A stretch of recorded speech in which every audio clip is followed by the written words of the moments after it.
So, Joshua 1:1-8, sasabak na siya sa gera. Kasi siya ang successor ni Moses. At ang problema niya, siyempre, yung estratehiya, kalakasan, kapangyarihan, kung paano gagapiin ang mga sasakuping bansa. Pero isa lang sinabi ng Diyos. Hindi sinabi ng Diyos na mag-train kayo. Gumawa kayo ng maraming sandata. Maging matalino kayo, lahat ng yan. Dapat may estratehiya kayo. Ito lang sinabi ng Diyos sa Joshua 1:1-8. Sige, basahin natin. So, God, binigyan siya ng instruction din naman, pero iba. Okay? Babasahin ko yung verse 1 and then kayo sa verse 2 hanggang matapos natin. After the death of Moses, ayan na. Siyempre, siya na ang next general, commander-in-chief. The servant of the Lord said to Joshua, son of Nun, Moses 8, kayo. So verse 2.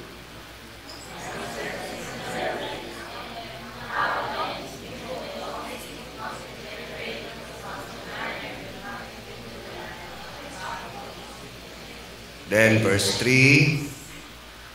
I will give you every place where you set your foot, as I promised Moses.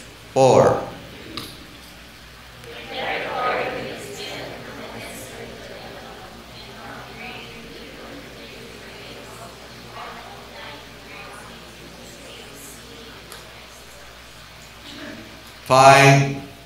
No one will be able to stand up against you all the day of your life, as I was with Moses. So I will be with you.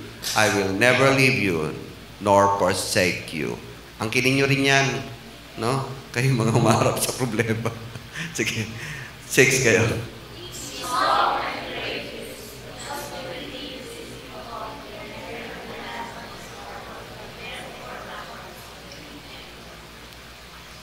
7. Be strong and very courageous. Be careful to obey all the law my servant Moses gave you. Do not turn from it to the right or to the left, that you may be successful wherever you go. And 8.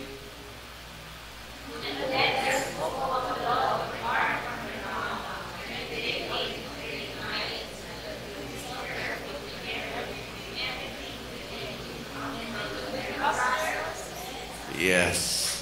Imagine niyo military to, ha? Hindi ito sa pera, hindi ito sa ibang tao. Military to. Military, battle. Tapos ito ang sinabi ng Panginoon, meditate on it. Meditate lang. Pag-aralan mo yung wika ko. Pag-aralan mo yung sinasabi ko. Pag-aralan mo ang kautusan ko at magiging matagumpay ka. Hindi pa ito tungkol sa trabaho, hindi ito tungkol sa kapitbahay, hindi ito tungkol sa mga love affairs nyo, hindi ito tungkol sa gera to, gera. Pero walang imposible sa Panginoon. Yun lang ang kanyang instruction. Basta sundin mo ang pinag-uutos ko. Basta mag-meditate ka, pag-aralan mo ang kalooban ko, magtatagumpay ka. Matatalo mo sila. At natalo nga. Because of the power of the Word of God. Even in your life, the Word of God has power. Kaya lang nawawalan ng epekto kasi sinusunod nyo yung gusto nyo, sinusunod nyo yung layaw nyo, sinusunod nyo yung kayabangan nyo, sinusunod nyo yung ego nyo, kaya nawawalan ng epekto talaga. Pero if you follow the Word of God, it will become effective. Sinusunod nyo ang takot nyo, pangamba nyo. Sinusunod nyo yung mga material na bagay. There is one thing to be prosperous, sabi ng Panginoon. Mag-meditate kayo sa salita ko, pagtatagumpayin ko kayo. Nung Friday, totoo yung yung sometimes you have to speak in tongue. Kasi minsan kapag pinapanalangin mo yan, narinig ng diablo yan, ibablock niya yan, haharangin niya yan. Pero kapag speak in tongue, Ano malay niya kung anong gusto gawin ng Panginoon? Minsan, may time talagang nag-grow na lang kayo. I-release niyo yan until you speak in tongue. And that is the meaning of speak in tongue. Hindi lang to show, hindi lang to ginagaya, hindi lang to gaya-gaya. Groaning in your spirit. And let the Spirit speak. May gusto siyang gawin para sa'yo. At hindi alam ng dyablo yun. Nasanay na ako sa speak in tongue. Malay ba ng dyablo kung bigyan ako ng magandang trabaho? Malay ba ng dyablo na makapagsulat ako ng libro? Kung yun, hinarang-harang na ng dyablo yun. Malay ba ng dyablo na magpapatayo ng church dito? Hindi ko naman iniisip yun. That's the power of speak in tongue. Hindi alam ng dyablo kung ano yung mga plano mo at plano ng Diyos sa buhay mo. Kasi haragin talaga yan. Kaya huwag niyong maliitin ang speak in tongue. There are times you have to speak in the Lord na hindi alam ng dyablo. Mag-groan kayo. Magsimula muna kayo sa groaning. Nandito yun. And then you speak, iloud it. Pero huwag kayo manggagaya ha. Basta't lalabas yan kung anong speak yan. Because God has a power, God has a purpose para hindi mablock at walang alam ang dyablo, siya nang kikilos dire-diretso. And that is, yun nga, naintindihan ko doon. Kaya pala, dalawang klase ng speak in tongue. Prophecy and edification of self. Prophecy and prayer. Prayer din yun, speak in tongue. Kaya, nasa iyo rin mag-speak in tongue. Para kapag may mga plano kayo, hindi alam ng dyablo. Kasi sa panalangin, minsan nalalaman ng plano Arangin niya, delikado. And that is, dapat nga pala may speak in tongue, Kasi hindi alam ng dyablo kung anong plano mo. Hindi alam ng dyablo kung anong plano ng Panginoon Diyos. It is a spirit to spirit, the God and the Spirit na nagsasalita, guusap. Kaya may speak in tongue. Kaya huwag niyo i-despise and speak in tongue. Nasa inyo rin yun. So, yun lang ang gusto ng Panginoon. Ang salita niya, sundin natin. Makapangyarihan ang salita. At remember, ang salita niya ay epektibo na yan. I mean, may effect yan. Whether sundin niyo o hindi, may epekto yan. So, there is no other way to succeed but to obey His word. Hindi talaga. Kailangan talaga malaman salita ng Diyos. Ngayon, may tatlong klaseng tao ang tingin ng Diyos when refers to salita ng Diyos. Tatlong tao lagi niyang sinasabi. Matalino, mangmang, at hangal. Yung matalino, yun yung sumusunod sa salita ng Diyos. Malaman mo man lahat ng kalaban dito, pero hindi mo lang salita ng Diyos, sayang lang lahat ng yan. Hindi ka ba talino kasi sinayang mo ang buhay dito sa lupa. Napunta ka rin sa impyerno. Sayang! Katalinuhan ba yon? Masasayang mo ang iyong buhay dito. Kaya nga matalino, sa tingin niya, yung nakakaalam ng kalooban niya, yung sumusunod sa kalooban niya, those are people that it says they are wise men. Alam nila yon. Kaya ang katalinuhan po dito, hindi maka-achieve ka ng mga medalya. Makapasa ka sa mga subjects. Marami kang alam sa istorya. Maraming alam ka sa current events. Halos ang mata mo nakadikit na kung ano nung gusto mong malaman. Hindi po yun ang katalinuhan. Ang katalinuhan ay malaman mo ang salita ng Diyos na magdadala sa iyo sa walang hanggang buhay, magdadala sa iyo sa mga dapat na para sa iyo. Kaya minsan namimiss niyo yung mga para sa iyo kasi namimiss niyo rin ang salita ng Diyos. Namimiss niyo yung magandang trabaho para sa iyo. Namimiss niyo minsan ang partner mo na hindi mo gusto kasi nga namiss mo yung kalooban ng Diyos. Namiss mo ang iyong ginagawa na ikasisiya mo kasi na para kang isda na wala sa tubig. Hindi yan ang kalooban ng Diyos. Sige, magtatampisaw ka dyan. Sige, pero panandalian lang yan. Ikasasira rin ng buhay mo yan. Namimiss natin ang gusto ng Diyos. Ako noon, matigas ang ulo ko noon. Buti na lang, hindi ako mapilit. May takot ako sa Panginoon. Kapag ayaw ng Diyos, hindi ko pinipilit ang sarili ko. Pero yung mga papipilit sa gusto nila, sa pangarap nila, sa nasa nila, yun yung mga napapahamak. Merong kalooban ng Diyos, meron din permissive will. Permissive will. Yung bang, mo, bahala ka, sige. Take your own risk. Kasi nga, hindi niya kinokontrol ang gusto natin. Yun lang ang atin yung desisyon. Yun lang ang atin, na ipagmamalaki at iharap natin, i-account natin sa Diyos. Anong ginawa mo sa buhay mo? Ito ba'y nasunod mo ang kalooban ko o hindi? Yan lang. Kaya ang salita ng Diyos, obligasyon talagang malaman.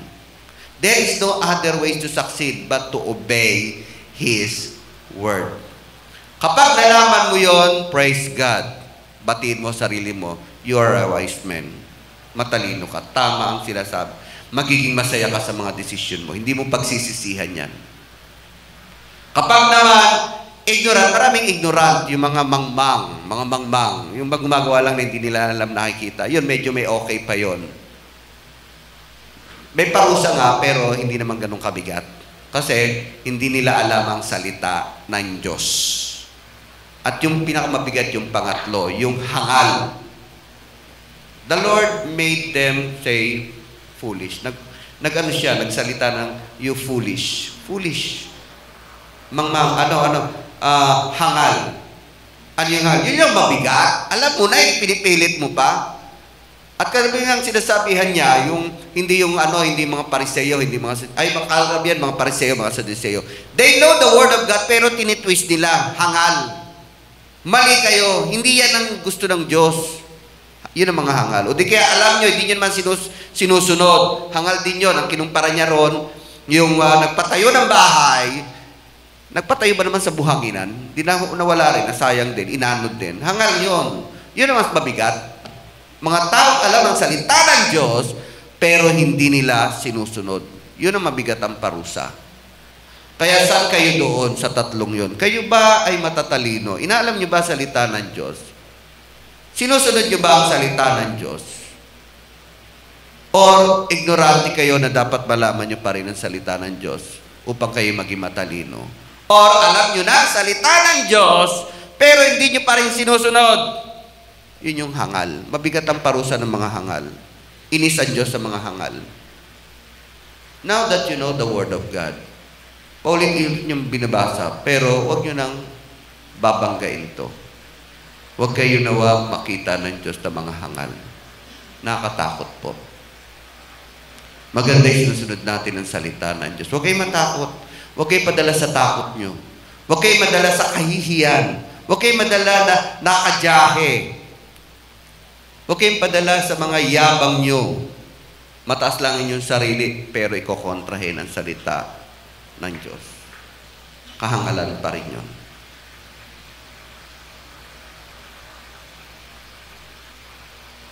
Kaya nga, isa sa mga kinainasay niya, yung mga mayabang, mapagmataas. Ang gusto ng Diyos, mapagmakumbaba tayo. Kung yan ang inyong kinikita, mabuhay kayo sa inyong kinikita. Kung yan ang inyong tinitirhan, ipagmalaki niyo yan. Kung yan ang iyong pamilya, mahalin mo yan. Yan ang binigay sa inyo ng Panginoon. At dodoblehin pa yan kapag nalugod sa inyo ang Panginoon Diyos.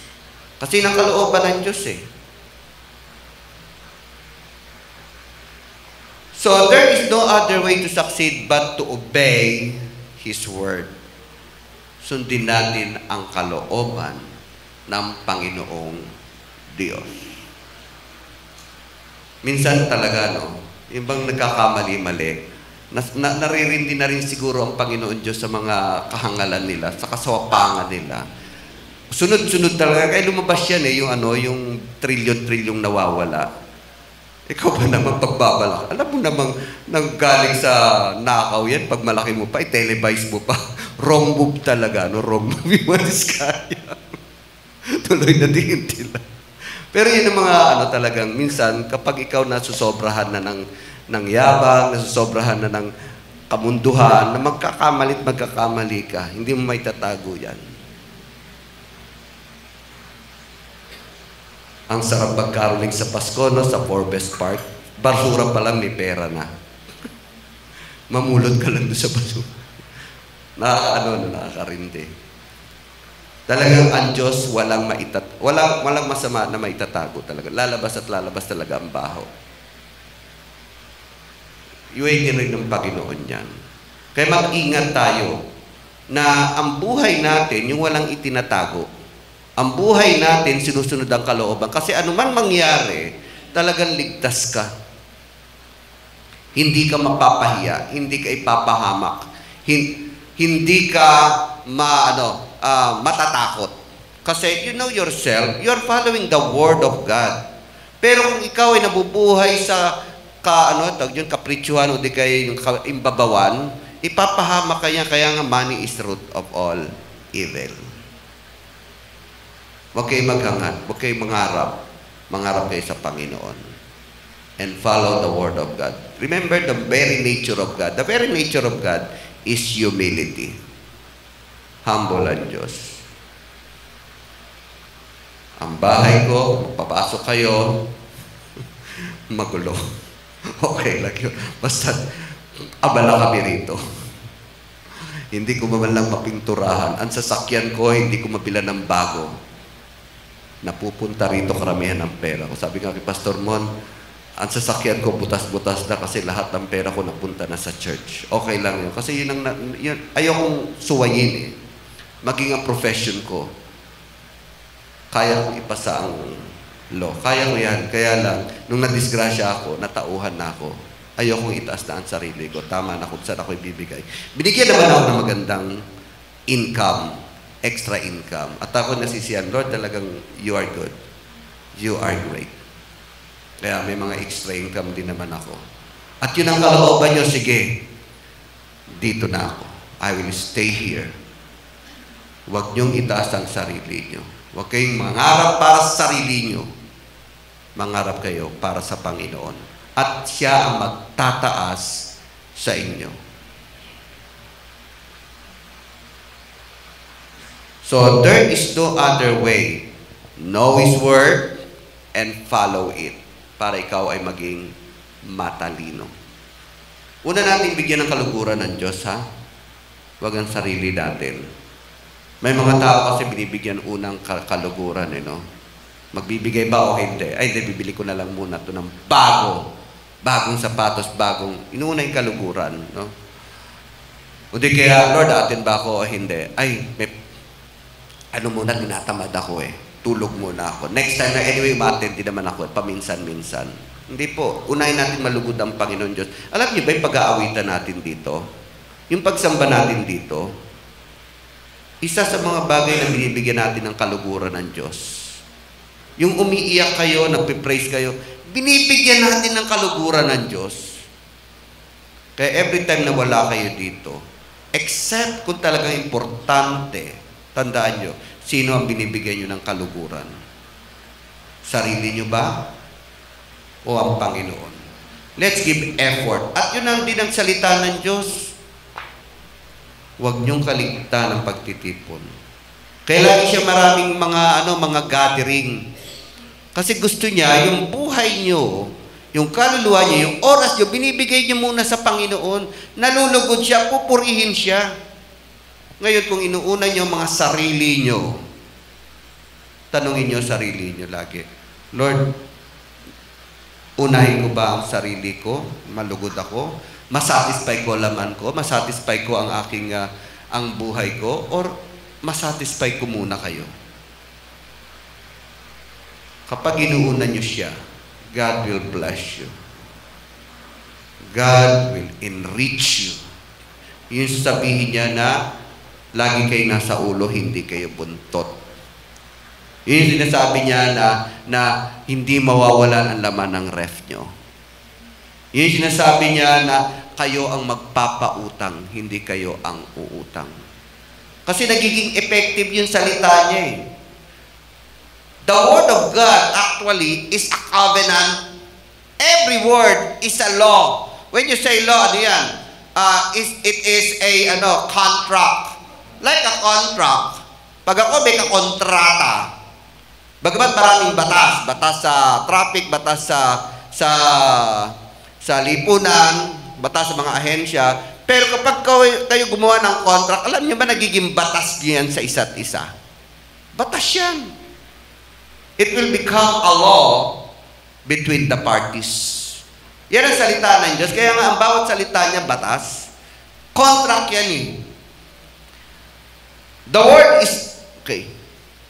is not an option but an obligation. Kapag nagsalita ang Diyos, hindi yun option kung susundin o hindi. It is an obligation. Kaya nga there are three group of people. Sana doon kayo lagi sa una. Hindi yan option ha. Kaya nga you have to know. It is an obligation. Kahit gaano kalayo ang tirahan nyo, kahit gaano kalayo ang lugar nyo, you have to know the Word of God. Kahit na walang nananambahan sa inyo, you have to know the Word of God. Hindi yan option. Obligation yan. That you have to know. Kaya nga tatlo yung category ng Diyos sa mga tao. Matalino, mangmang, medyo magambang kalooban niya sa mga mangmang, kailangan turuan. Pero yung mga hangal, doon siya nabibwisit. Alam nyo na, hindi nyo pa sinusunod, or dinideny nyo, or tinitwist nyo. Yun ang mabibigat ang mga parusa. Kaya sa akin po, kayo na laging nagbabasa ng Bible, nakikinig ng salita ng Diyos, doon kayo lagi sa gusto ng Panginoon, maging matalino kayo. Lahat ng sumusunod sa salita ng Diyos, ang tawag niya mga matatalino, wise people, mga tagasunod niya. You are planted, at kayo ay mamumunga, kayo ay para kayong puno na nakatanim sa tabi ng ilog, hindi kayo matutuyo, hindi kayo mawawala ng bunga. Kasi nga, you are wise. Napupuno nyo ang inyong tahanan ng magandang bagay because of the blessings of God. Kasi sumasa inyo ang Panginoon at nabibless sa inyo at binibless kayo. Kaya they are called the wise men. Maging matalino po tayo. Alamin nyo ang salita ng Diyos. Isa lang ang sinabi ng Panginoon para magtagumpay si Joshua. Meditate on it day and night. Pag-aralan mo salita ko. Alamin mo salita ko. Yun lang. Para masunod mo yan at ikaw ay magtatagumpay. Meron pa ba siyang ibang sinabi? Wala. The same with our journey in this world. Kasi dito, talagang maraming labanan no? Kasi nandito pa, Diablo. The world is already cursed. This is full of punong-puno ng kasamaan. Punong-puno ng mga taong natural na mga makasalanan. Kaya this is a battle. Diyan lang sa kapitbahay mo, may kalaban ka. Sa trabaho mo, may kalaban ka. No? Sa kaibigan mo, may kalaban ka. Kaya talagang harapin nyo. At minsan sa isip mo, may kalaban ka. It's struggle.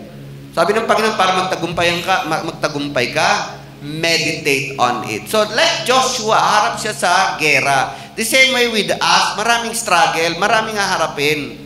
This is a world of battle between you and the opposing ay mga enemies ng Panginoon. Mga different spirits, different thought, different character, harapin mo yan. But, sabi ng Panginoon, para mapagtagumpayan mo yan, meditate on it day and night. Bakit hindi naman kayo nagbabasa ng Bible? Nagbabasa pa kayo? Magbasa kayo. Sarap basahin ng Bible. Maging masaya kayo sa piling niya. Maging masaya kayo sa mga sinasabi niya sa buhay niyo. Mag-communion kayo. Ilagak niyo ang inyong kaluluwa sa Panginoon Diyos. At pagtatagumpayin kayo. Pagagaling ng inyong kalooban. Bibigyan kayo ng magandang perspective sa buhay niyo.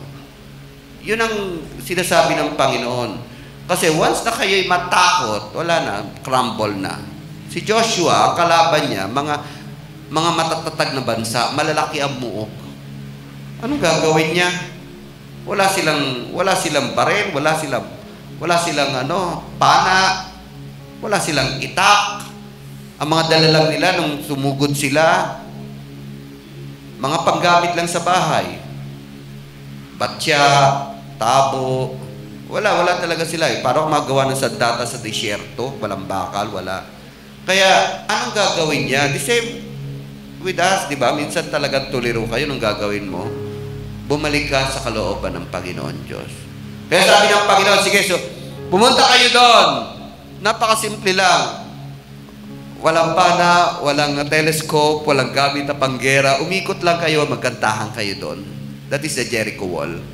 Jericho ay, kumbaga, katumbas dyan ay talagang matatag na bansa. Halos parang Egypt yan. Umikot kayo, pero sumunod sila. Anong gagawin namin pag-ikot? Basta umikot kayo. Ikapitong araw yan, ha? Lord, nakakasawa naman. Anong gagawin namin? Paikot-ikot. Mamaya. Pero maganda, no? Kahit paikot-ikot sila, hindi sila tinira, hindi sila sinugod. Kasi kontrolado ng Diyos ang bawat sandali. It is actually become a spiritual battle. Kasi, imagine ninyo, umikot lang. Kung lumabas yun at girahin sila, talo sila. But God is there. Kinontrol na ang isipan at at damdamin ng mga nasa Jericho. Spiritual battle na yun, hindi na physical battle. Isang ikot, dalawang ikot, ikapitong ikot. And then, sa ikapito, pitong ikot. Ay, nakakapagod naman. Pagod na yun. Isang ikot ka lang, ilang milya yung inikot namin. Basta sumunod kayo. Sumunod sila. Dala ang trompeta, dala ang mga drum, wala silang dala kundi yung sarili lang niya at papuri sa Panginoon Diyos. And the last day, pag-ikot yun, sumigaw kayo ng malakas. Ano mangyayari doon? Di na nila tinanong yun. Ano gagawin namin? Sisigaw lang kami doon? But sinunod nila. Sinunod lang nila.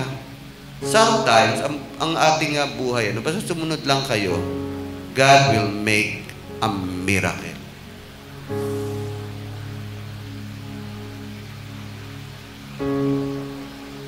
Hindi ko naisip nung pumunta ako kay Oka. Kay Oka, yung may-ari ng lupa na to. Ano yung pambabayad ko? Basta, there is an urge talaga. There is an urge. Punta ka ron at sabihin mo, bibilin mo yon. Wala, sumunod lang ako. Wala naman ako pambayad. Lakas loob. Pero, ang sarap parang talagang may nag-urge sa'yo Oka, huwag mo ibibenta yan hanggang December. Bibilin namin yan. Lakas ng loob. Si Oka naman, parang nabudol, pastor. Sige, pastor. Alam mo yung parang nabudol, na parang na-hypnotize. Ewan ko kung na-hypnotize talaga yon. Pagbabakod, ako unang naalimpungatan. Uy, ano nga pala babayad ko doon? Bala na, 3 buwan pa naman. And God gave the provision. I was able to buy it. Sumunod lang talaga ako. Sumunod lang ako sa kalooban ng Diyos. Ganon din sa school, si Mami, nakakita ng vision, sumunod lang siya. And it is the will of God. Basta sumunod lang tayo, wag lang mahaluan ng yabang, ng nasa, ng laman. Ibibigay at ibibigay sa inyo. Kasi siya na yung lumalaban Kaya nangyari, nung sumigaw yung mga tiga Jericho, ay mga Israelita na umikot-ikot, hindi mo alam kung nung bakit at para saan yon. Nung sumigaw sila, nasira ang buong muog. Imagine niyo, muog noon, matataas yun. Tataas ng mga 5 feet tall. At sa description talagang nasira lahat. At nakubkob nila ang buong Jericho. It was a miracle because of following the Word of God. Ngayon sa inyong buhay, maaaring may struggle kayo. Ngayon sa inyong buhay, meron kayong mga kinalalaban. Bumalik kayo sa salita ng Diyos. Mag-meditate kayo sa Kanyang salita, sa Kanyang mga pangako. At kumilos kayo. It's not an option. The Word of God is not an option. Kung susundin nyo o hindi, you have to know and follow. Because the Word of God is the covenant, law of God, and foundation of our faith. Kung hindi man mangyari, hindi kayo mapapahiya. At hindi ilalagay ng Diyos ang Kanyang pangalan sa kahihiyan. Ipagtatanggol niya kayo. Huwag niyo isipin na kayo mapapahiya. Ang isipin niyo, Lord, ang pangalan niyo nakasalalay dito. Ipagtatanggol ng Diyos ang Kanyang pangalan. Kasi pag nauna ang takot niyo, mahirapan ng Diyos na kumilos. Pag nauna ang hiya nyo, mahirapang kumilos sa Diyos. Pero kapag pangalan niya na nakasalalay, alam nyo talagang gagawa at gagawa siya kasi pangalan niya na eh. Pinanghawakan niya yan eh. Remember, the Word of God is a contract. It is a law between God and you. Batas yan ng Diyos at sa inyo. Kahit gagawa at gagawa siya, basta't ang nakasalalay na ang kanyang pangalan, ipagtatanggol niya yon. The law, the Word of God is a covenant of God and foundation of faith. Kaya ano yung kinatatakot nyo? Sundin nyo lang kalooban ng Diyos. Remember, hindi niya ilalagay ang pangalan niya sa kahihiyan. Siya na ang kikilos para sa inyo. Tayo lahat magsitayo.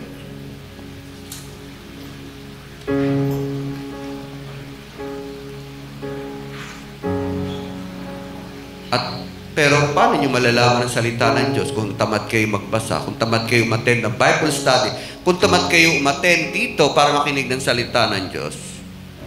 Wala rin kayong alam. Kaya nga, the Word of God is not an option. It is an obligation. Obligation to know and obligation to follow. At isipin nyo rin, may 3 tao sa tingin niya. Matalino, yung inaalam ang salita ng Diyos at sinusunod. Mangmang, tamad kasi o ayaw niya malaman o hindi niya alam. At yung pangatlo, alam niya na pero ayaw sundin. Yun yung hangal. Doon tayo sa una. Tayo ay mga pinili ng Diyos. Maging matalino tayo. Let us be wise in the eyes of God. Panginoon, salamat sa inyong salita. It's our life, it's our light, it's our path, O God. Ito rin ang aming gabay. Ito rin, Panginoon, nagsusustina sa araw-araw naming buhay. Ito, Lord God, nagbibigay sa amin ng kalakasan. Kaya kung minsan, Panginoon, nagkakamali kami, patawad, babalik at babalik kami sa kalooban niyo. Babalik at babalik kami sa inyong salita. Salamat, Panginoon, sa inyong kapatawaran at linisin niyo po kami sa aming mga kasalanan. At Lord, patuloy namin masunod ang inyong kalooban upang, Panginoon, ang aming buhay, Panginoon, ay protektado niyo. Ang aming buhay ay pasaganahin niyo. Ang aming buhay ay itaas niyo, Panginoon. Ang inyong salita, Lord God, ang aming pangahawakan. Kayo, Lord God, ang pangalan niyo, ang aming pangahawakan. Sa pangalan ni Jesus. Taas po natin ating mga kamay. Patatagin kayo ng Panginoon. Bigyan kayo ng kalakasan at ang salita niya, bawat salita niya, ay maging maliwanag sa inyong puso't isipan at bibigyan kayo ng kalakasan na sundin ito dahil mahal kayo ng Panginoon. Tinatawag kayo ng Panginoon sa pangalan ni Jesus. Amen.